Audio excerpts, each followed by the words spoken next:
శ్రీ మహాగణాధిపతయే నమః. గురు బ్రహ్మ గురు విష్ణు గురుదేవో మహేశ్వర గురు సాక్షాత్ పరం బ్రహ్మ తస్మై శ్రీ గురవే నమః. ఆత్మత్ గురుదేవతాభ్యో నమః. నాకు విద్య నేర్పిన గురువులందరికీ ప్రణామాలు చేస్తూ, ఇది important ritual for every man. The only one ritual is performed with the individual in Shodasha Samskaras. The ritual is performed by the individual for the sake of children and పితృరుణ. తన పితృరుణం తీర్చుకోవడానికి గృహస్థాశ్రమ ధర్మంలో ఏదైతే చాతుర్వర్ణాలు చతురాశ్రమాలు అని మనకి చెప్పబడి ఉన్నాయో, ఆ చాతురాశ్రమాల్లో కూడా గృహస్థాశ్రమ ధర్మాన్ని స్వీకరించడానికి వీలుగా ఉండేటటువంటి ఒకే ఒక కార్యక్రమం వివాహము. ఈ వివాహం అనేటటువంటి దాన్ని మనము ప్రస్తుత కాలంలో వివాహాన్ని ఒక ఈవెంట్గా, ఒక కార్యక్రమంలో చూసుకుంటున్నారండి. ఈ వివాహాన్ని కార్యక్రమంగా చూసుకుంటూ దీనికి ముహూర్తం యొక్క ప్రాధాన్యత కానీ ఎవరు కూడా పట్టించుకునేటువంటి పరిస్థితుల్లో కనిపించటం లేదు. ఫోటోగ్రాఫర్ వచ్చాడా, ఫోటోలు వచ్చాయా, ఫోటో షూట్లు అయ్యా, ఇవన్నీ కూడా మాట్లాడుకుంటూ ముహూర్తానికి సంబంధించినటువంటి అంశం కూడా ఒక్కొక్కసారి ముహూర్తం కూడా తగ్గిపోయేటటువంటి పరిస్థితులు చూసి మాకు బాధ అనిపిస్తూ ఉంటున్నాడు. ఇటువంటి పరిస్థితుల్లో వివాహానికి ఒక్కసారి మనందరికీ కూడా తెలియజేయాలి అనే సంకల్పంతో వివాహ ముహూర్తం అంటే ఏంటి, ముహూర్త బలం ఎలా ఉంటుంది, ముహూర్తం అంటే ముహూర్తంలో ఏమిటేమిటి కావాలి, ముహూర్తానికి దేనివల్ల ఉపయోగంగా ఉంటుంది. సర్వసాధారణంగా ముహూర్తాన్ని మనము ఈ ముహూర్తంలో మఘాది పంచకములు మాఘ పాల్గొన చైత్ర వైశాఖ జ్యేష్ఠ మాసములు, ఈ 5 కూడా ఏ కార్యక్రమాలకైనా సరే చాలా ఉత్తమమైనటువంటి మాసములు.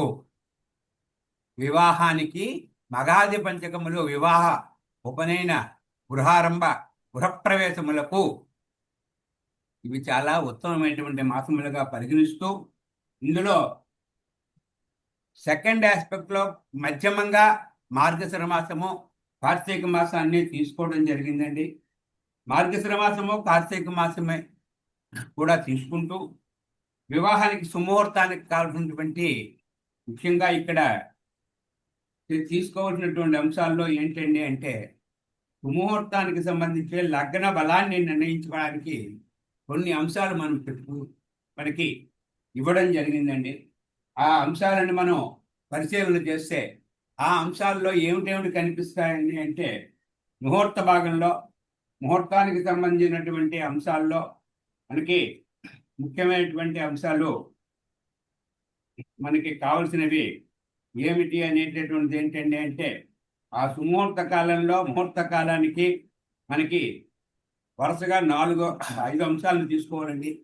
ఒకటి పంచాంగ శుద్ధి, అంటే శుభ తిథి నక్షత్ర వార కరణ యోగాలు, అలాగే పంచాంగములు మరియు తత్కాల గ్రహస్థితి ఆధారంగా ఏకవింశతి మహాదోషాలు లేకుండా పరిహారాలు, పరిశీలన, తర్వాత తారాబలము, చంద్రబలము, 5 లగ్నములో ఉండే పుష్కరాంశ, పుష్కర భాగ, శుభ షట్యాంశ, పంచకరహితము, ఇవి సుముహూర్తానికి ముఖ్యమైనటువంటి అంశాలండి. తర్వాత సుముహూర్త బలాన్ని నిర్ణయించాలండి అంటే, తిథిరేఖ గుణప్రోక్త, నక్షత్రాంత చతుర్గుణం, వారశాస్త్ర గుణప్రోక్తం, కరణం షోడశాన్వితం, 32 గుణితో యోగస్తారా షష్ఠి గుణాన్విత, చంద్ర శతగుణ ప్రోక్త, తస్మాత్ చంద్రబలం భ్రం. అధర్వణ వేదాంగ జ్యోతిష్యంలో ఇచ్చినటువంటి శ్లోకం ప్రకారంగా మనము పెట్టినటువంటి ముహూర్తంలో దేనికి ఎంతెంత ప్రాధాన్యత ఉంటుంది అనేటటువంటిది దీని ద్వారా తెలుస్తుందండి. తిథికి ఒక గుణము కలది, ఇందాక పంపించేది, తిథికి ఒక గుణము కలది. నక్షత్రం 4 గుణాలు ఉంటాయి, 4 పాయింట్లు ఇవ్వాలండి. వారానికి 8 పాయింట్లు, కరణానికి 16 గుణాలు, యోగానికి 32 గుణాలు, తారాబలానికి 60 గుణాలు, చంద్రబలం 100 గుణాలు, లగ్న బలం 100x100 కోటి గుణాలు కలది. అందువలన మనకేంటంటే విశిష్ట అన్ని విధాల దోషరహితమైన ముహూర్తం దొరకడం కష్టం. కాబట్టి యుక్తులైనటువంటి వేదవేత్తలైనటువంటి ఇక్కడ ఉన్నటువంటి సభ్యులందరూ కూడా ముహూర్త నిర్ణయం చేసేటప్పుడు విశిష్ట బలమైనటువంటి ఏదైతే స్వల్ప బలం కలిగిన దోషాలు, విశిష్ట బలం కలిగిన దోషాలు కలిగిన గుణాలు పరిహరిస్తాయి కాబట్టి అందువల్ల గుణాలు అధికంగా గలవి, తక్కువ దోషాలు ఉన్నటువంటి ముహూర్తాన్ని నిర్ణయించుకోవలసిందిగా ఒక్కసారి మనము చేస్తూ, ఈ ముహూర్త భాగంలో ఒక్కొక్క దానికి కూడా తిథికి 1x30 తిథుల్లోని, అలాగే వారంలో 8x వారం 7, 32x27, 16x7 కరణాలు, 60 తారాబలం, అలాగే 100x12 చంద్రబల స్థానాలు, 40x12 లగ్నాలు. దీన్ని ఈ విధంగా మనము సుముహూర్తంలో బల నిర్ణయం చేసుకొని మనకి ఏది అంటే దేనికి ఎంత ప్రాధాన్యత అనేటటువంటిది మనకు ఇప్పుడు అర్థమైందండి. తిథి, వారము, నక్షత్రము కంట తారాబలము, చంద్రబలము, లగ్న బలము, వీటికి చాలా ప్రాధాన్యత ఇవ్వాలి. ఏ ముహూర్తానికైనా సరే, సుముహూర్తానికి దేనికైనా సరే ఇది చాలా ప్రాధాన్యత కలిగినటువంటిది. ఇంకా వివాహ ముహూర్తంలోకి వస్తే, వివాహ ముహూర్తానికి లగ్నము ముఖ్యంగా పంచాంగ శుద్ధి, తారాబలము, చంద్రబలము, పంచగరహితము. లగ్నంలో పుష్కరాంశ, పుష్కరభాగ, శుభశక్తి అంశ.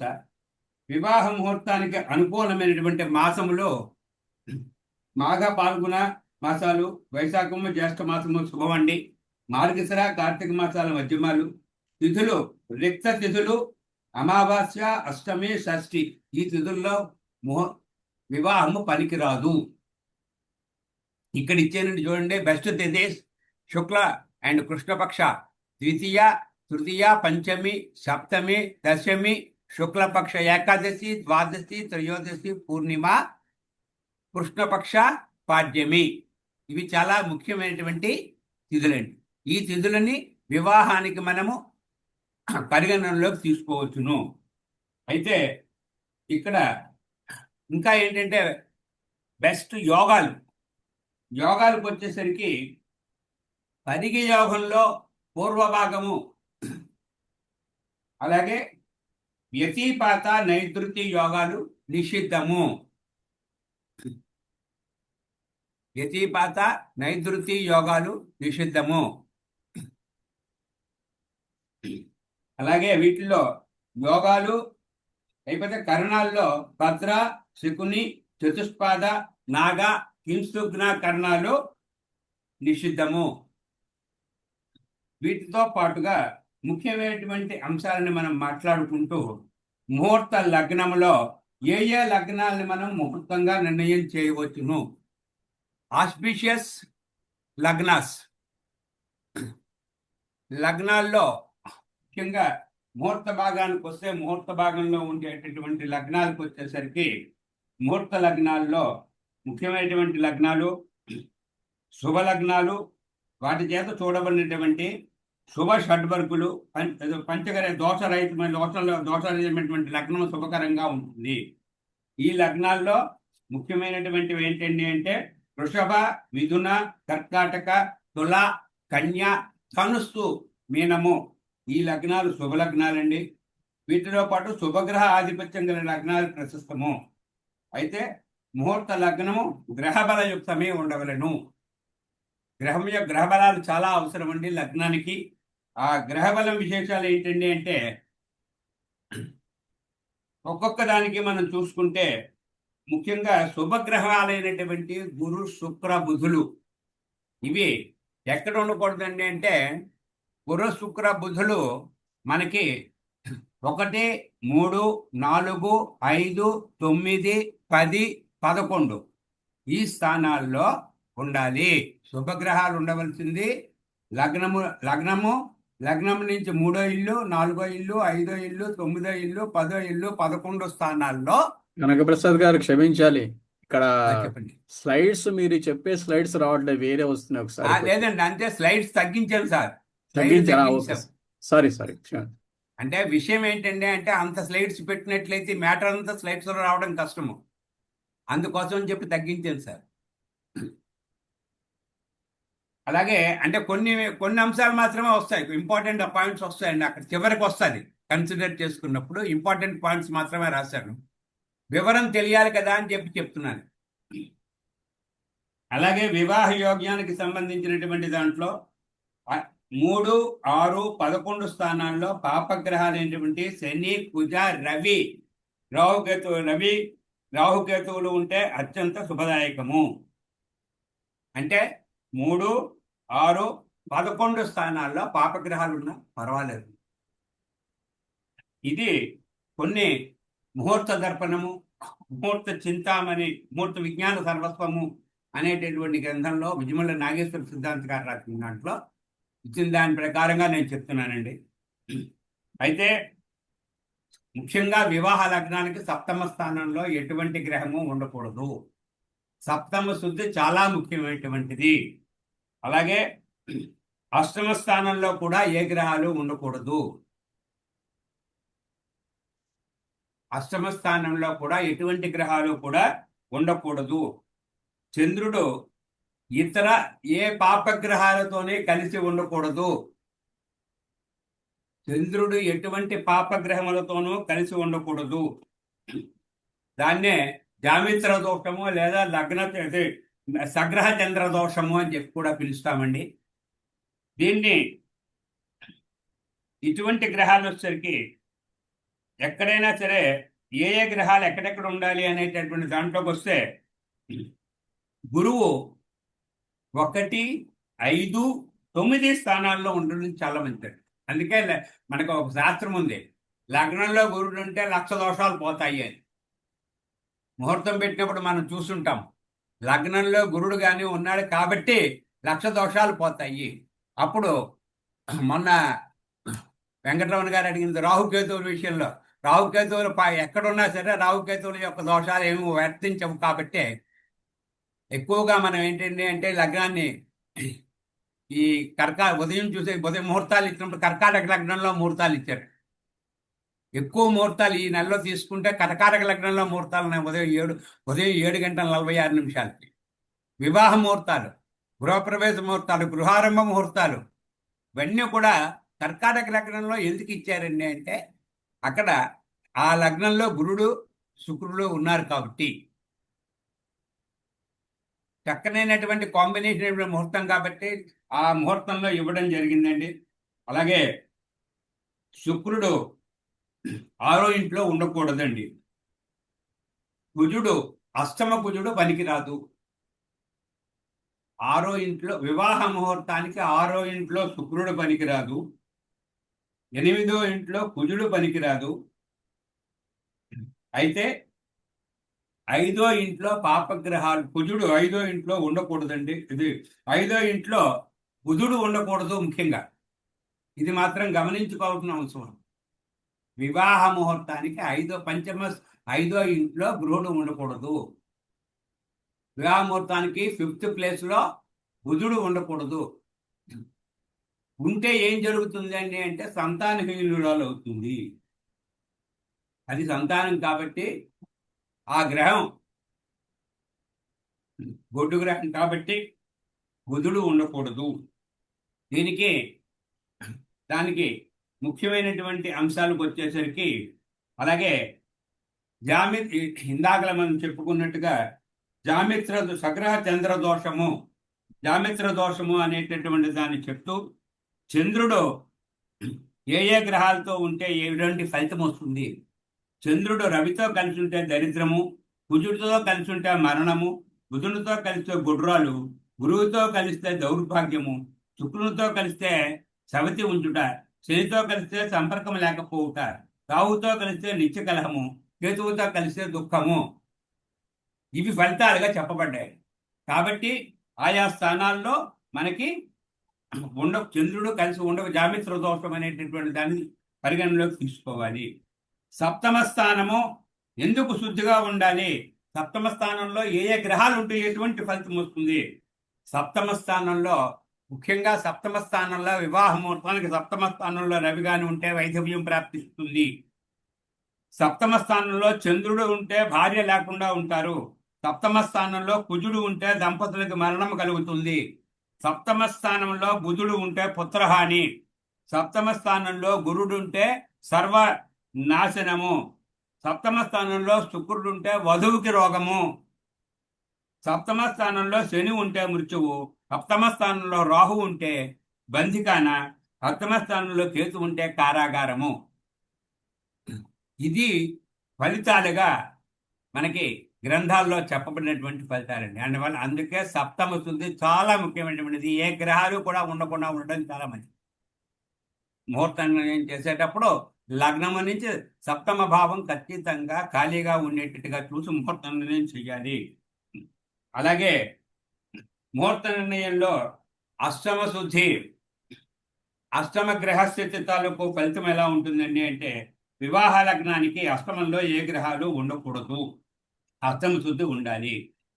ఇందులో ఉండే ఫలితాలు వీటికి కూడా ఏ గ్రహం ఉంటే ఎటువంటి ఫలితం ఉంటుంది అనేటటువంటి దాన్ని వివరంగా రాస్తూ, అష్టమంలో రవి ఉంటే వైధవ్యం ప్రాప్తిస్తుంది. అష్టమంలో రవి ఉంటే వైధవ్యం ప్రాప్తిస్తుంది. చంద్రుడు ఉంటే వధువుకి మరణము, కుజుడుంటే దంపతులిద్దరికీ మరణము, బుధుడుంటే ఐశ్వర్యాన్ని హరిస్తాడు, గురువు పేదరికాన్ని కలిగిస్తాడు, శుక్రుడు ఆయుధాయాన్ని హరిస్తాడు, శని దాంపత్య సుఖహీనత కలుగజేస్తాడు, రాహువు సంతానహీనత, అలాగే కేతువు దాంపత్య విచ్ఛిన్నాన్ని కలిగించును. ఇది వీటిలో చెప్తూ, అలాగే ఇక్కడ కొంతమంది మన శాస్త్రంలో రాసిపడినటువంటి కొన్ని పుస్తకాల ద్వారా బుధ గురు శుక్రులు శుభము అని చెప్పి కొందరు, అష్టమంలో బుధ గురు శుక్రం ఉన్నప్పుడు శుభంగా ఉంటుంది అని, కానీ పరిశీలనలో ఇది కాని రావటం లేదు. వివాహ లగ్నానికి తారాబల చంద్రబల కలిగిన లగ్నమై ఉండి ఏకవింశతి దోషాలు ఉండకూడదు. ఇది ముఖ్యంగానండి. అలాగే ఇక్కడ Moon in second and third and fourth, fifth, 9th, 10th, 11th from lagna, it is a happy married life. చంద్రుడు ఆయా రాసుల్లో ఉంటే అది ఏమా, hello, benefics Jupiter Venus Mercury in, అది ఉంచమ్మా, benefics Jupiter Venus Mercury in 2, 4, 5, 9, 10 are auspicious. అవి 2, 4, 5, 9, 10లో ఉంటే చాలా శుభము. Malefics Sun, Mars, Saturn, Rahu, Ketu can be in 3, 6, 11. 3, 6, 11. Always 7th from Lagna is to be empty. Avoid Venus in 6th from Lagna. Avoid Mars in 8th from Lagna. Bride and groom, Janma Nakshatra and Janma Rashi should not be 8th and 12th from Muhurta Lagna. ఇది చాలా కేర్ఫుల్గా మనం తీసుకోవాలండి. సాధారణంగా మనం ఇది పట్టించుకోవటం లేదు. జన్మ వివాహ వధూవరుల యొక్క జన్మ రాశి వివాహ ముహూర్తానికి 8వ రాశి, 12వ రాశి, ముహూర్త లగ్నానికి 8వ రాశి, 12వ రాశి కాకూడదు. అలాగే Saturn in 11th, Sun in 6th, Jupiter in lagna, Mars in 3rd, Moon in 10th house can be acceptable. Jupiter in lagna, Mars in 11th, Sun in 10th ఈ విధంగా కానీ కలిసి ఉన్నట్లయితే, లగ్నంలో గురుడు, 11వ ఇంట్లో కుజుడు, 10వ ఇంట్లో రవి కలిసి ఉంటే ఈ యోగాన్ని ఉమామహేశ్వర యోగము అని పిలుస్తారండి. అందువలన ఈ ఉమామహేశ్వర యోగంలో వివాహం కానీ జరిపించినట్లయితే చాలా చక్కనైనటువంటి ఫలితము లభిస్తుంది. అలాగే Mars in 3rd, sun in 6th, Venus in 9th, Jupiter in 12th. ఈ భావాల్లో కానీ ఈ గ్రహాలు ఉంటే లక్ష్మీనారాయణ యోగము. ఇది చాలా ముఖ్యమైన మంచి యోగం అండి. ఈ యోగంలో ముహూర్తం దొరికితే మనం ఆ దంపతులు చాలా అదృష్టవంతులు అని చెప్పుకోవాలండి. ఇంకా వివాహానికి వస్తే త్రిజ్యేష్ఠ వివాహానికి పనికిరాదు. త్రిజ్యేష్ఠ వివాహ సమ్మతం కాదు. అలాగే వధూవరులకి ఏకనక్షత్రం వివాహానికి వధూవరులకి పనికిరాదు. అలాగే వివాహానికి సంబంధించినటువంటి దాంట్లో మనకి ఏకవింశతి లగ్నము చాలా ముఖ్యమైనటువంటిది అని చెప్పుకున్నాం కదండి. లగ్నం ముహూర్తం పెట్టేటప్పుడు లగ్నములో మనము లగ్నము యొక్క కాలాన్ని మనం ప్రమాణంగా తీసుకుంటే లగ్నము మనకి 12 లగ్నాలు వేరు ప్రాంతాలను బట్టి వేరు సమయాలను బట్టి మనము సూర్యోదయానికి ఉండే లగ్నాన్ని ప్రామాణికంగా తీసుకుని సూర్యోదయం నుంచి మర్నాడు ఉదయం సూర్యోదయం వరకు ఉండేవి టోటల్గా 12 లగ్నాలు 24 లగ్నము 2 గంటల నిడివి. కానీ ఒక ప్రామాణికంగా స్థానిక లగ్నం ప్రమాణంగా తీసుకుంటే లగ్న కాలము మినిమము 105 నిమిషాల నుంచి 135 నిమిషాల వరకు ఉంటుంది. 105 minutes to 135 minutes ఇది మిని లగ్న. దీన్ని 9 భాగాలుగా డివైడెడ్ బై 9 చేసినట్లయితే ఒక్కొక్క భాగాన్ని మనము పుష్కరాంశ అని పిలుస్తాము. దీన్నే పుష్కర నవాంశ అని కూడా పిలుస్తూ ఉంటాము. దీంట్లో లగ్న రాశి ప్రమాణాన్ని పుష్కరాంశ నిడివి సుమారుగా 12 నుంచి 15 నిమిషాలు మాత్రమే టైం ఉంటుందండి. పుష్కరాంశ అనేదాన్ని 12 నుంచి 15 నిమిషాల సమయం మాత్ర కాలానికి సమానం అవుతుంది. ఇది ముహూర్తానికి శ్రేష్టమైనటువంటి భాగాలు. ఇందాక చెప్తూ మీకు కొన్ని అంశాలు చెప్తూ ముహూర్తంలో పుష్కరాంశ కూడా చెప్పాను. లగ్నాలు చెప్తున్నప్పుడు పుష్కరాంశ, పుష్కర భాగ, శుభ షష్ఠ్యాంశ ఇవి చెప్తున్నప్పుడు వీటిని ఎలా క్యాలిక్యులేషన్ వేసుకోవాలి అనుకుంటున్నప్పుడు ఒక రాశిలో ఉండేటటువంటి నవాంశలే ఆ రాశికి పుష్కరాంశలు. మన నవాంశ చక్రం వేసిన ఒక రాశిని 9 భాగాలు చేసినట్లయితే అందులో ఈ 9 భాగాలు ఆ రాశికి పుష్కరాంశలు. అయితే శుభగ్రహాల యొక్క ఆధిపత్యం పొందే నవాంశలు ముహూర్తానికి శ్రేష్టమైనటువంటి పుష్కరాంశలు. అక్కడ ఒక డిస్ప్లే చేసినటువంటి దాన్ని ఒకసారి చూడండి. చార్ట్ ఒకసారి మనకు కనిపిస్తుందమ్మా. దాంట్లో ప్రతిదాన్ని 9 భాగాలు చేయడం జరిగింది. దాంట్లో పుష్కరాంశ, వర్గోత్తమాంశ కూడా తీసుకోవడం జరిగింది. పుష్కరాంశ ఇవి ఎలా క్యాలిక్యులేషన్ వేస్తామండి అంటే రాసుల యొక్క తత్వాన్ని బట్టి సుముహూర్తానికి ఒక విధంగా మనం క్యాలిక్యులేషన్ వేస్తామండి. అగ్నితత్వ రాసులకి 7, 9 భాగాలు పుష్కరాంశలు, భూతత్వ రాశులకి 3, 5 పుష్కరాంశలు, వాయుతత్వ రాశులకి 6, 8 పుష్కరాంశలు, జలతత్వ రాశులకి 1, 8 పుష్కరాంశలు. అయితే ఇవి ఎలా చెప్పుకోవాలండి అంటే షార్ట్ కట్లో మనం ఈ చార్ట్ అది కాకుండా చెప్పుకోవాలండి అంటే అగ్నితత్వ రాశులకి తుల నవాంశ, ధనుర్నవాంశలు, భూతత్వ రాశులకి మరియు వాయుతత్వ రాశులకి మేన, వృషభ నవాంశలు, జలతత్వ రాశులకి కర్కాటక, కన్య నవాంశలు పుష్కరాంశలుగా పరిగణించబడుతూ వీటిల్లో మనకి ప్రతి రాశిలోనూ కూడా 2 ఇప్పుడు చార్ట్లో చూపించాను చూడండమ్మా. చార్ట్లో చూపించినప్పుడు అందులో ఆకుపచ్చ రంగులో ఉన్నటువంటివన్నీ కూడా పుష్కరాంశలు, పసుపు రంగులో ఉన్నది వర్గోత్తమాంశ. దాన్ని క్లియర్గా మీరు ఎవరైనా షీట్ చేసుకున్నా చేసుకోవచ్చండి. ప్రతి రాశిలోనూ కూడా 2 పుష్కరాంశలు ఉంటాయండి. 12 రాశుల్లోని కూడా మొత్తం 24 పుష్కరాంశలు ఉంటాయి. 24 పుష్కరాంశంలో పాటు ఈ పుష్కరాంశంలోనే 3 వర్గోత్తమాంశలు ఉంటాయి. వీటిల్లోనే 3 వర్గోత్తమాంశలు ఉంటాయి. ఈ వర్గోత్తమాంశలు ఎక్కడెక్కడ ఉంటాయి అనేది వీలైతే నోట్ చేసుకోండి. వృషభ రాశిలో 5వ పుష్కరాంశ,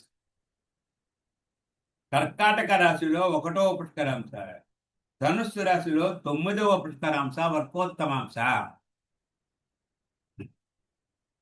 చాలా సింపుల్ గా మనం గుర్తుపెట్టుకోవాలండి. అంటే వృషభ రాశిలో 5వ పుష్కరాంశ, కర్కాటక రాశిలో 1వ పుష్కరాంశ, ధనుస్సు రాశిలో 9వ పుష్కరాంశ వర్గోత్తమాంశ అవుతుంది. ఈ 3 వర్గోత్తమ అంశాలలో పెట్టుకునే ముహూర్తాలు చాలా దివ్యమైనటువంటి శ్రేష్టమైనటువంటి ఫలితాన్ని ఇస్తాయి అని మనకి శాస్త్రము చెప్పబడినటువంటి అంశం అండి. ఈ శాస్త్రము చెప్పబడినటువంటి అంశాల్లో అయితే ఇక్కడ ఇక్కడ పుష్కర భాగా డిగ్రీలు ఎలాగ క్యాలిక్యులేషన్ వేయాలి అనేటటువంటి దాన్ని మీకు చార్ట్ అయితే నేను పెట్టలేదు, కానీ అవకాశం ఉంటే నోట్ చేసుకునే వాళ్ళు నోట్ చేసుకోవచ్చు. మేషంలో 21 డిగ్రీలు కరణీ నక్షత్రం 3వ పాదం పుష్కర భాగా. మేషరాశిలో 21 డిగ్రీలు కరణీ నక్షత్రము పుష్కర భాగా. వృషభంలో 14 డిగ్రీలు రోహిణీ నక్షత్రము 2వ పాదము పుష్కర భాగా. అలాగే మిథునంలో 24 డిగ్రీలు పునర్వసు నక్షత్రము 2వ పాదము పుష్కర భాగం అవుతుంది. కర్కాటకంలో 7 డిగ్రీలు పుష్యమీ నక్షత్రము 2వ భాగము పుష్కర భాగం అవుతుంది. సింహరాశిలో 21 డిగ్రీలు పుబ్బా నక్షత్రము 3వ పాదము పుష్కర భాగా. కన్యారాశిలో 14 డిగ్రీలు హస్త నక్షత్రము 2వ పాదము. తులారాశిలో 24 డిగ్రీలు విశాఖ నక్షత్రము 2వ పాదము. వృశ్చిక రాశిలో 7 డిగ్రీలు అనురాధ నక్షత్రము 2వ పాదము. ధనుస్సు రాశిలో 21 డిగ్రీలు పూర్వాషాఢ నక్షత్రం 3వ పాదము. మకర రాశిలో 14 డిగ్రీలు శ్రవణ నక్షత్రం 2వ పాదము పుష్కర భాగం అవుతుంది. కుంభరాశిలో 24 డిగ్రీలు పూర్వభద్ర నక్షత్రం 2వ పాదము పుష్కర భాగ. మీనరాశిలో 7 డిగ్రీలు ఉత్తరాభద్ర నక్షత్రము 2వ పాదము పుష్కర భాగ. అయితే పుష్కర భాగంలో ముహూర్త పరిమాణం ఎంత ఉంటుందంటే 4 నిమిషాలండి. ముహూర్తం యొక్క నిడివి 4 నిమిషాలు మాత్రము ఉంటుంది. ఇందులో తర్వాత మీకు ఇందాక ఒక విషయాన్ని చెప్పాను, శుభ సత్యాంశ. ఈ శుభ సత్యాంశ అనేటటువంటిది వాటి శుభ సత్యాంశ అంటే లగ్నాన్ని 2 అవర్స్ కింద తీసుకుంటే అందులోనే మనం శుభముహూర్త కాలాన్ని నిర్ణయించుకోవాలి. కాబట్టి లగ్న ప్రమాణ కాలాన్ని 9 అంశాలుగా విభజించి పుష్కరాంశాలుగా గుర్తించిన తర్వాత సుముహూర్త కాలాన్ని 12 నుంచి 15 నిమిషాలకు తగ్గించి పుష్కరాంశ సుముహూర్తము నిర్ణయించాలి. సుముహూర్త కాలము 4 నిమిషాలు నిడివితో నిర్ణయించుటకు పుష్కర భాగ ఆధారంగా గణిస్తున్నాము. సుముహూర్త కాలాన్ని సుమారు 2 నిమిషాల నిడివితో నిర్ణయించడానికి షోడశ వర్గ చక్రాల్లో ముఖ్యమైనటువంటిది అతి ముఖ్యమైనటువంటి D60 చార్ట్ సస్యాంశ వర్గ చక్ర నిర్మాణ సూత్రం ఆధారంగా శుభ షష్ట్యాంశగా గణించవచ్చండి. ఈ షష్ట్యాంశ వర్గ చక్రంలో ప్రతి రాశిని కూడా 60 అంశాలుగా విభజించి వాటిలో 33 మాత్రమే శుభ షష్ట్యాంశాలు, 27 అశుభ షష్ట్యాంశాలుగా గుర్తించారండి. వీటిని నా ప్రెజెంటేషన్ టైంలో నేను ప్రెజెంట్ చేస్తానండి వివరంగాను. 12 మొత్తం 12 × 60 720 షష్ట్యాంశాలు ఉంటాయి. ఒక షష్ట్యాంశ రాశి లేక లగ్న ప్రమాణంలో 60 వెళ్తూ కాబట్టి ఇది సుమారు 2 నిమిషాల కాలానికి సమానము. శుభమును కలిగించే షష్ట్యాంశ కాలాన్ని శుభముహూర్తంగా నిర్ణయిస్తారు. ప్రతి లగ్నములోని 33 శుభ షష్ట్యాంశాల సమయంలో సుముహూర్త కాలాన్ని నిర్ణయించుకోవాలి. ప్రతి 2 గంటల్లోని 33 శుభ షష్ట్యాంశాలు, 33 × 2 66 నిమిషాలు మాత్రమే శుభ షష్ట్యాంశాలు అవుతాయి. ఇది శుభ షష్ట్యాంశాల కాలాన్ని పుష్కరాంశ లేదా పుష్కర భాగ కాలంతో సమన్వయపరచుకొని సుముహూర్తం నిర్ణయం చేసుకోవడము అత్యంత శ్రేష్టమైనటువంటి భావంగా పరిగణిస్తూ, ముహూర్త నిర్ణయానికి వచ్చేసరికి వివాహ ముహూర్తంలో చాలా ముఖ్యమైనటువంటి ముహూర్త నిర్ణయంలో చాలా అవసరమైనటువంటి అంశాలు ఏంటండి అంటే తిథికి టైం ఎంత ఉంటుంది, డ్యూరేషన్ ఎంత ఉంటుంది. ముహూర్తానికి తీసుకునే అంశంలో తిథి ఎంత సమయం నిడివి చేసుకోవాలి, డ్యూరేషన్ ఎంత ఉంటుంది అంటే ఒక తిథి 24 గంటలు, ఒక రోజు కాలం. నక్షత్రం ఒక రోజు కాలం ఉంటుంది, వారము ఒక రోజు కాలం ఉంటుంది. కరణము 12 గంటల కాలము, యోగము 1 డే కాలం అండి.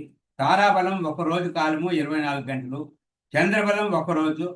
అలాగే లగ్నము సుమారు 2 గంటల కాలం అండి. పుష్కరాంశ లగ్న కాలంలో 9వ భాగము సుమారు 14 నిమిషాలు.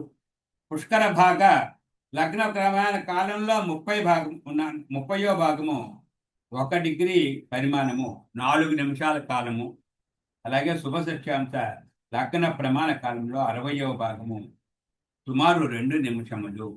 దీన్ని మనము ప్రత్యక్షంగా మాట్లాడుతూ అయితే శుభముహూర్తానికి కావలసినటువంటివి పంచగరహితం కావాలి అని చెప్పుకున్నామండి. పంచగరహితంలో ముఖ్యంగా కార్యకలాపాలకి విఘ్నం కలిగించేటటువంటివి, కార్యభంగము, ఫలిత శూన్యత కలిగేటటువంటిది అంటే మృత్యు పంచకము, అగ్ని పంచకము, రాజపంచకము, చోర పంచకము, ఇవన్నీ రోగ భయం లేకుండా ఉండడానికి ముహూర్తాన్ని పంచగ్రహితం చేసుకొని పంచగ్రహితమైనటువంటి ముహూర్తాన్ని వివాహ ముహూర్తానికి నిర్ణయించుకోవాలండి. అలాగే సుముహూర్త లగ్నం నిర్ణయించే ప్రక్రియలో ముహూర్త లగ్న రాశికి ఏవైనా గ్రహాల యొక్క దృష్టి ఉందా లేదా అనేటటువంటిది, అలాగే నక్షత్ర వేధ లేకుండా గ్రహ వేధ లేకుండా చూసుకొని నిర్ధారించుకోవడమే ముహూర్తానికి లగ్న శుద్ధి అని చెప్పుకుంటామండి. ముహూర్త లగ్నం యొక్క రాశిపై పాపగ్రహముల దృష్టి ఉన్న చేసుకున్న కార్యక్రమాన్ని బట్టి ముహూర్త లగ్న రాశికి నిర్దిష్ట దూరములో గ్రహములు ఉన్న శుద్ధి లేనట్లుగానే భావిస్తారు. శుద్ధి లేని లగ్నము బలహీనమవుతుంది. అంతేకాకుండా ఒక చిన్న శ్లోకాన్ని చెప్తానండి. ప్రవేశే ద్వాదశ శుద్ధి అంటే ఏ కార్యక్రమానికి ఏ శుద్ధులు కావాలి. ప్రవేశే ద్వాదశ శుద్ధి, పట్టమేకాదశ శుద్ధి, ప్రాసనం దశమం శుద్ధి, నవసేమంత చౌలయో ఉపనీతం శాస్త్రమంచ, వివాహం చైవ సప్తమే, షష్ఠేత నవహప్తాని, ప్రయాణం చైవ పంచమే, చతుర్థే శత్రు సంయోగం, తృతీయే రాజదర్శనం, ద్వితీయే ధన నిక్షేపం, లగ్నం స్త్రీ సంగమంతదా. దీనికి తాత్పర్యం ఏంటండి అంటే సుముహూర్త లగ్నము నుంచి గృహప్రవేశానికి 12వ రాశి, పట్టాభిషేకానికి 11వ రాశి, అన్నప్రచానికి 10, సీమంత చౌలాలకి 9, ఉపనయనానికి 8, వివాహానికి 7లోని, నూతన వస్త్రధానికి 6లోని, ప్రయాణానికి 5లోని, శత్రు ప్రాంతానికి వెళ్ళడానికి 4లోని, రాజ్య దర్శనానికి అంటే అధికారిని కలుసుకోవడానికి వెళ్తున్నప్పుడు 3లోని, ధన సంబంధ విషయ ముహూర్తాల్లో 2లోని, స్త్రీ పురుష సంగమాలకి 1లోని ఏ గ్రహాలు లేకుండా ఉండడం లగ్న శుద్ధిగా పరిగణిస్తారు అని చెప్పి ఈ శ్లోకం ద్వారా భావం అండి. సాధారణంగా అన్ని సుముహూర్తాలకి కూడా లగ్నాలకి సప్తమ శుద్ధి ఉండాలి. అలాగే లగ్న రాశి నుండి 7వ గ్రహంలో ఏ గుణమో ఉండకూడదు. లగ్న శుద్ధి విషయంలో చాలా మినహాయింపులు ఉన్నాయి, కానీ వాటిని ఇక్కడ నేను ప్రస్తావించదలుచుకోలేదండి. చాలా మినహాయింపులు అయితే ఇచ్చారు. ఆ మినహాయింపుల్ని మనము రాబోయే కాలంలో మినహాయించుకోవడానికి ప్రయత్నం చేస్తామండి. రాబోయే కాలంలో చెప్పుకుంటామండి. ఇటువంటి ఈ ముహూర్త భాగంలో మిగతాది ఏకవింశతి మహాదోషాలు. వివాహ ముహూర్తాలకు వచ్చేసరికి మనము ఈ ఏకవింశతి మహాదోషాలు అనేటప్పుడు ఏకవింశతి మహాదోషాల్లో ఇప్పటివరకు చెప్పినటువంటివన్నీ కూడా వస్తాయండి. పంచాంగ శుద్ధి ఉండాలి, సూర్య సంక్రమణము, కత్తరే దోషము, చంద్ర షష్ఠాష్టమ రిషభక దోషము, అలాగే ఉదయాస్తమాంశ, వారజనిత దుర్ముహూర్తము, గండాంత దోషము, పాప షడ్వర్గు, భృగుషక్కము, కుజాష్టమము, దంపత్యోర్ అష్టమ లగ్నము, రాశి విఘటికా దోషము, కుజ నవాంశ దోషము, వారజనిత దోషము, ఖర్జూరే చక్ర సంభ్రమాంగ్ర దోషము, వారజనిత గ్రహణోత్పాత దోషము, పూర్వగ్రహ నక్షత్ర దోషము, పూర్వగ్రహ సంయుత దోషము, అకాల గర్జిత దృష్టి దోషము, వీటిని వ్యప్ర నిర్గమాది మహాపాతాది దోషము, నైదృతి మహాదోషము, ఈ 21 మహాదోషాలు చూసుకుని మరియు దోషోపవాదాలు లేకుండా సరైనటువంటి ముహూర్తాన్ని నిర్దేశించుకోవాలి. ఇందాకలు చెప్పినట్టుగా ఇందులో ఒక్కొక్క దాన్ని వివరంగా మనము తెలుసుకోవాలంటే చాలా సమయం పడుతుంది, కాబట్టి ఓన్లీ మీకు టైటిల్స్ మాత్రమే ఇవ్వడం జరిగిందండి.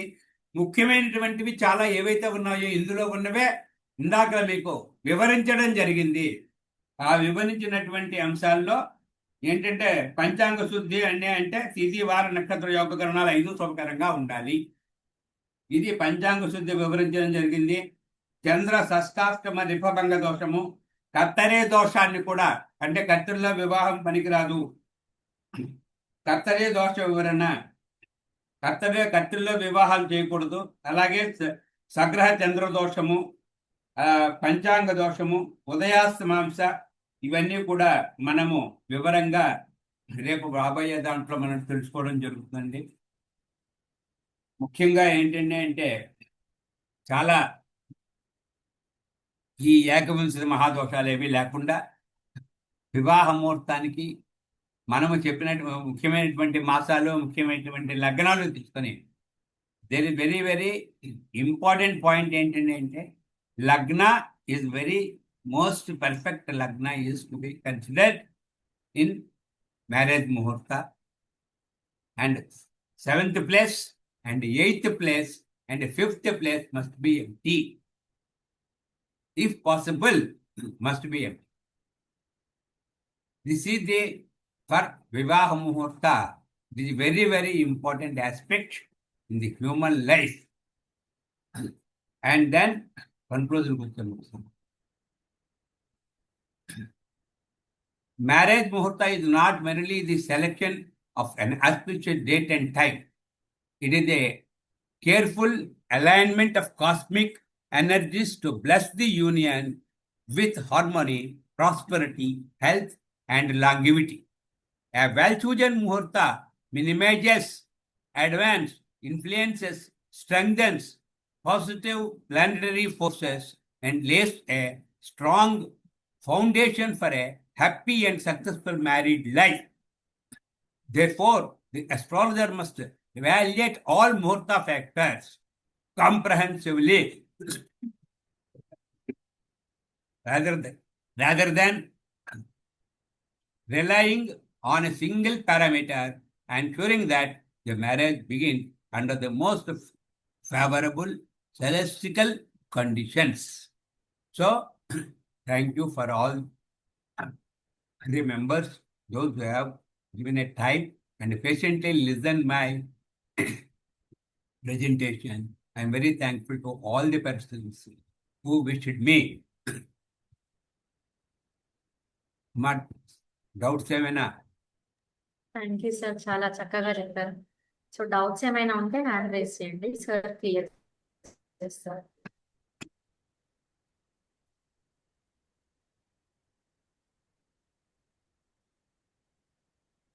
చెప్పండి సార్. ఆనందరావు గారు. సార్ కనకప్రసాద్ గారు, అయ్యా చెప్పండి. ఎవరి అంశంగా ఈరోజు వివాహంలో తీసుకున్నారు, చాలా చక్కగా వివరించారు. బ్రహ్మకైనా కానీ ఒక చక్కటి ముహూర్తము, ఎటువంటి తప్పులు లేనటువంటి, దోషము లేనటువంటి ముహూర్తం కావాలి అంటే కుదరదు అని చెప్పేసి కూడా మీరు చెప్పగలిగారు. కానీ ఇన్ని విషయాలు మీరు విశ్లేషించినారు కాబట్టే మీరు ఆ మాట బ్రహ్మకైనా కష్టమే అనే మాట కూడా మీరు చెప్పగలిగారు. నిజంగా అది చాలా ఆశావాసిగా పెట్టేటువంటి నిర్ణయ ముహూర్తం కాదు అని చెప్పేసి మాకు అర్థమైంది sir. Thank you very much for the explanation have given about the marriage muhurtham. Thank you sir, thank you very much, all the best. Okay, ధన్యవాదాలు. అయ్యా ప్రవీణ్ గారు.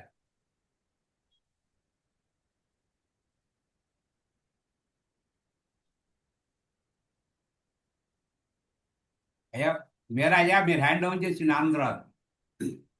ప్రవీణ్ గారు. నమస్కారం సార్, చాలా బాగా చెప్పారు. ఆయుష్మాన్ భవ. Thank you sir. నమస్తే సార్, నేను ప్రవీణ్ గారి వైఫ్ సార్, లక్ష్మి. చూసాను చెప్పరా తల్లి. సార్ చాలా చక్కగా అర్థమయ్యేలాగా, చాలా స్పష్టంగా, చాలా బాగా చెప్పారు. ఇంకా కొన్ని అంశాలు చాలా, ఎందుకంటే టైం చాలదు కదమ్మా, అందుకని చెప్పి నేను ప్రెజెంటేషన్ అయితే ఇవ్వలేదు. చాలా సంతోషం అమ్మా, చాలా బాగా వెరీ హ్యాపీ. అందరికి చెప్పండి, పుష్కర నవాంశంలో మాత్రం ముహూర్తాలు పెట్టుకోమని చెప్పండి. పెళ్లిళ్ళు కంపల్సరీ చాలా బాగా జరుగుతాయి. పుష్కర నవాంశాం శుభ షష్ట్యాం చాల్సో. శుభ షష్ఠ్యాంశ కూడా చాలా మంచిదండి. D60 చార్ట్ని మనం అనలైజ్ చేసుకుని అందులో 33 శుభ షష్ఠ్యాంశాలు తీసుకుంటే మీరు చెప్పింది రైట్ సార్. నేను అంటుంది ప్లస్ దొరకపోవచ్చు కదా, అదే దాన్ని దొరకపోవచ్చు బట్టి కాబట్టి చెప్తున్నాను. అది ఒకటి. ఓకే సార్, రెండు, చాలా సంతోషం. చెప్పండి. ఇంకొకటి అందరూ కంపల్సరీ అది, ఎందుకంటే ధనలక్ష్మి యోగంలో లక్ష్మీ యోగము అదే పార్వతి లక్ష్మీనారాయణ యోగం. ఇవన్నీ ఆ యోగాలన్నీ మనకి రావాలంటే ఒక నెలలో ఒక రోజు మాత్రమే వస్తుంది. ఒకటో ఒక రెండు నెలలో ఒక రోజుల్లో రోజు కాదు వస్తుంది. సార్, సంవత్సరం అది రావడానికి చాలా కష్టమైనటువంటి సంవత్సరంలో మనకి 2-3 ముహూర్తాలు దొరికితే చాలా గగనారవిందం అంటే. అదే అంతే, సంవత్సరానికి 2-3 ముహూర్తాలు దొరుకుతాయి. అందుకని అది కష్టం. కానీ పుష్కర నవాంశలు అయితే కొంచెం అడ్జస్ట్మెంట్ గా అవకాశం ఉంటుంది. చేసుకోవచ్చు అని చెప్పబోతున్నాను. అంతే, అదే చాలా సంతోషం అది సార్. అంతే సార్. నమస్కారం. సార్ ఓకే, నిజంగా ఆయుష్మాన్ సార్ భవ. చాలా చాలా చాలా బాగుంది sir. Thank you sir. Thank you రా, ధన్యవాదాలు తల్లి. అమ్మా మీనా గారు. చాలా బాగా చెప్పారు సార్. మాకు అసలు బుర్రలో ఉండిపోయేలాగా చెప్పారు. మాకు చాలా సులువుగా చెప్పారు. చాలా ఆ, సంతోషం. ఆ, నాకు ఒక డౌట్ వచ్చింది సార్. ఇప్పుడు ఆ, కర్కాటక లగ్నమే తీసుకుంటున్నారు ప్రస్తుతం, గురుడు కర్కాటకంలో ఉన్నారు అని అన్నారు కదా. అవునమ్మా. అది కర్కాటక లగ్నం తీసుకుంటే 2వ ఇంట్లో కేతువు, 8వ ఇంట్లో రాహు అయిపోతున్నారు. అదే ఆ కదా నేను దోష చెప్పింది ఇప్పుడు. ఆ అందుకే దోషాలన్నీ లగ్నంలో గురుడు నివారణ ఉంటే లక్ష అవుతాయన్నా? దోషాలు పోతాయి ఓకే. అనేటటువంటి భావనతోటే కర్కాటక లగ్నాన్ని ముహూర్తంగా ఇవ్వడం జరిగింది అని చెప్పి నేను ఉదాహరణ కోసం చెప్పాను. అంటే చాలా మంది చేస్తారంటే సార్, రాహుకేతులు అదే ఛాయాగ్రహాలు కాబట్టి అనేసి దాన్ని వాటిని వదిలేస్తున్నారు. పట్టించుకోవాల్సిన అవసరం లేదు అని. అవును. కానీ మీకు ఇందాక కొన్ని అంశాలు చెప్తూ మీకు రాహు కొన్ని ప్రదేశాల్లో ఉంటే ఎటువంటి దోషాలు ఇస్తాడు అనేటటువంటిది చెప్పడం జరిగిందమ్మా. అవును సార్, బాగా చెప్పారు. కొన్ని స్థానాల్లో రాహుకేతువులు కానీ ఉంటే వాళ్ళ ప్రభావం ఉంటుందండి.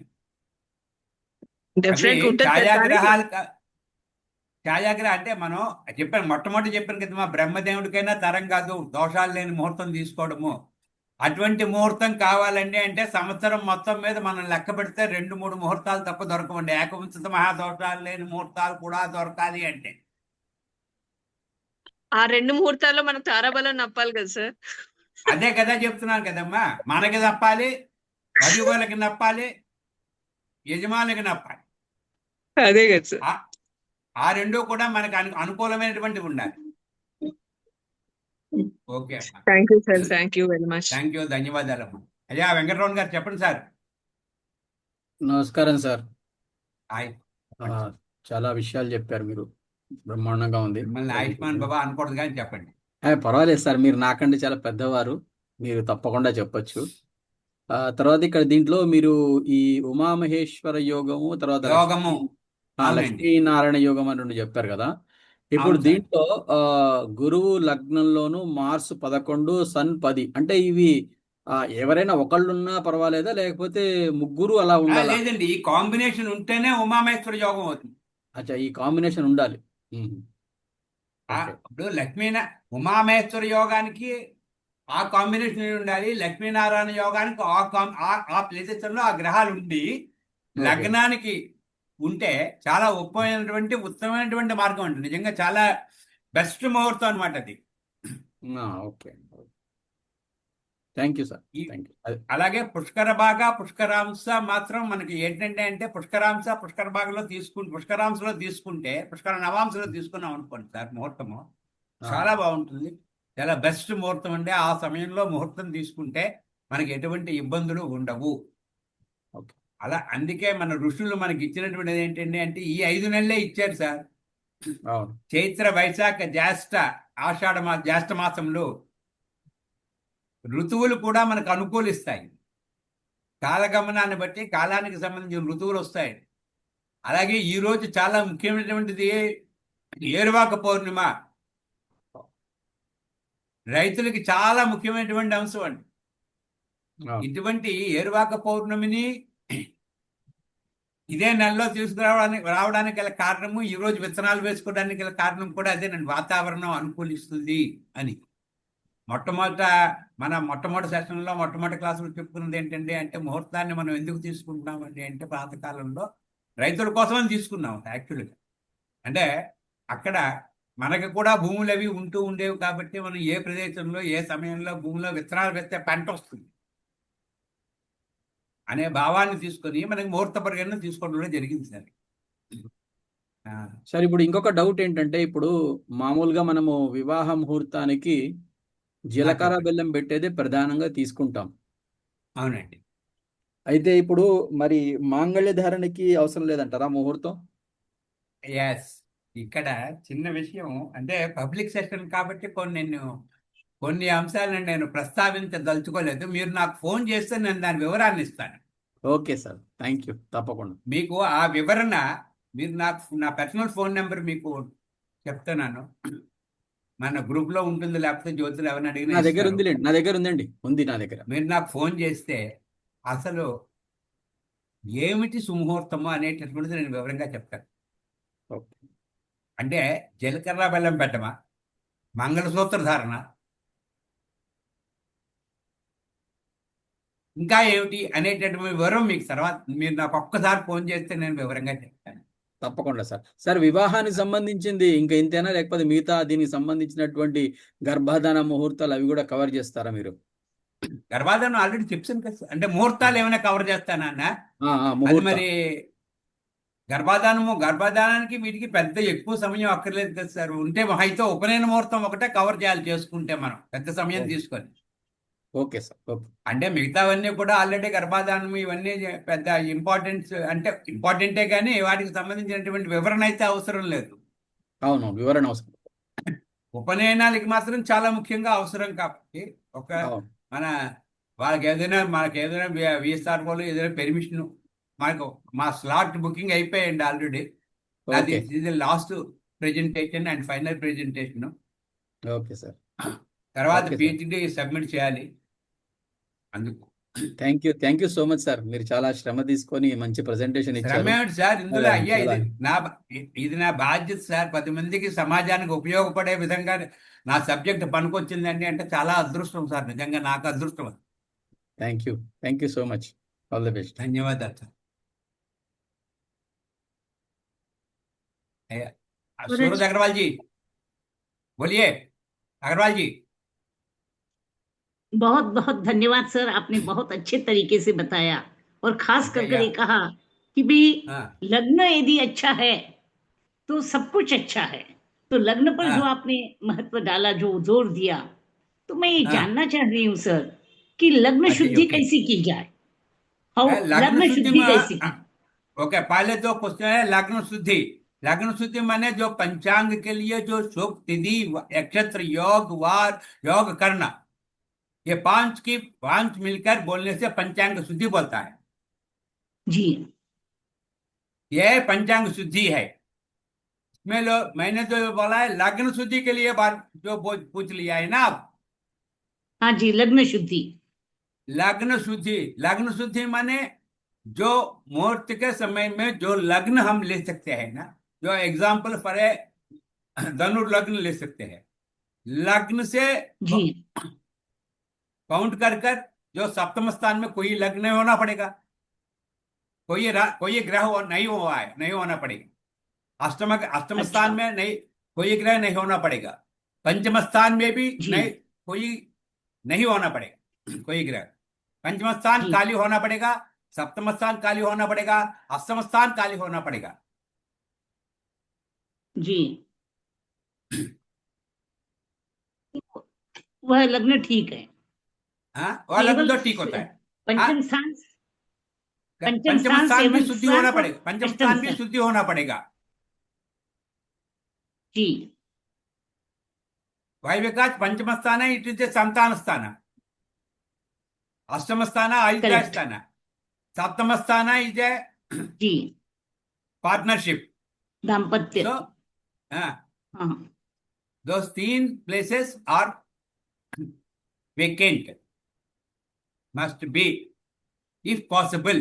If the definitely 7th place must be vacant. Planet should not be there. as planet should not be there, and the aspect of malefic planets should not be on Lagna. अच्छा, and अपने aspect of any पाप this malefic planet should not be there. Yes. Drushti also we have to consider. Aspect also we have to consider. In Vivaha Muhurta.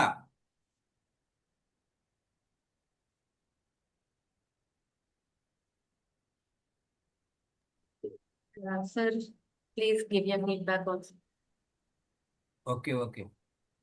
Sir बहुत Okay, बहुत madam. धन्यवाद, आपने एक शंका थी मेरे मन में, आपने उसका निवारण किया, बहुत अधिक धन्यवाद। बहुत आपके लिए बहुत धन्यवाद है। Good one. Sir, So आपने कहा था multiple कि languages. Yeah, thank you, Suraj Agrawal ji. Thanks for your this things. And अच्छा बताया. And అన్ని భాషల్లోనే కవర్ చేస్తూ మంచిగా English, Hindi, Telugu. Good one sir. బాగా ఇచ్చారు. Thank you so much. Thank you sir, ధన్యవాదాలు. మీ యొక్క బ్లెస్సింగ్స్ ఎప్పుడు మాకు ఉంటే తప్పనిసరిగా. అయ్యా, okay sir. Yeah Jyothi, you can end it. Close. Thank you, sir. Thank you, everyone, for taking time and patiently listening for more than 1 hour. Thank you. Thank you, ధన్యవాదాలమ్మా. Thank you.